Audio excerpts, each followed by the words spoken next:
የፈረንሳዩ ክለብ ኦሎምፒክ ሊዮን ወደ ሀገሪቱ ሁለተኛ ሊግ እንዲወርድ ውሳኔ እንደተላለፈበትም ይፋ ተደርጓል። በተጠናቀቀው የውድድር ዓመት በተለያዩ የአውሮፓ መድረክ ውድድሮችና በሀገሪቱ ሊግ ሲወዳደር የነበረው ኦሎምፒክ ሊዮን አሁን ላይ ወደ ሊግ 2 እንዲወርድ ውሳኔ እንደተላለፈበትም ተነግሯል።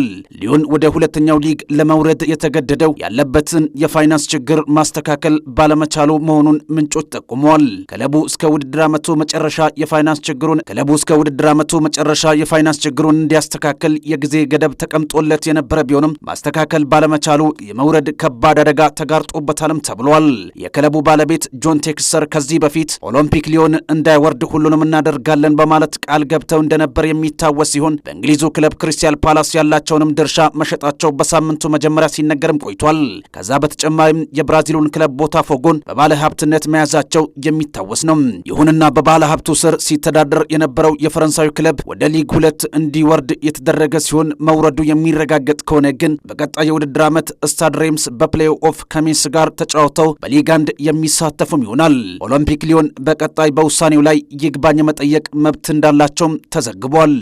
ሴኔጋላዊው የፊት መስመር አጥቂ ኒኮላስ ጃክሰን በተመለከተው ቀይ ካርድ ምክንያት ተጨማሪ የ2 ጨዋታ ቅጣት እንደተጣለበትም ተገለጸ። ኒኮላስ ጃክሰን ቼልሲ በፍላሚንጎ የ3-1 ሽንፈት በደረሰበት ጨዋታ ላይ ቀይ ካርድ መመልከቱ የሚታወስ ሲሆን ተጫዋቹ የሰራው ጥፋት ተጨማሪ 2 ጨዋታዎችን የሚያስቀጣው መሆኑን ፊፋ አስታውቋል። ይህንን ተከትሎ ኒኮላስ ጃክሰን በቼልሲ 2 ጨዋታዎች የሚያመልጡ ሲሆን ኒኮላስ ጃክሰን በዚህ የዝውውር መስኮት በተለያዩ ክለቦች እንደሚፈለግም ተገልጿል። ኒውካስል ዩናይትድ የኖቲንጋም ፎረስቱን የፊት መስመር ተጫዋች አንቶኒ ኢላንጋን ለማስፈረም 45 ሚሊዮን ፓውንድ ማቅረባቸው ተገለጸ።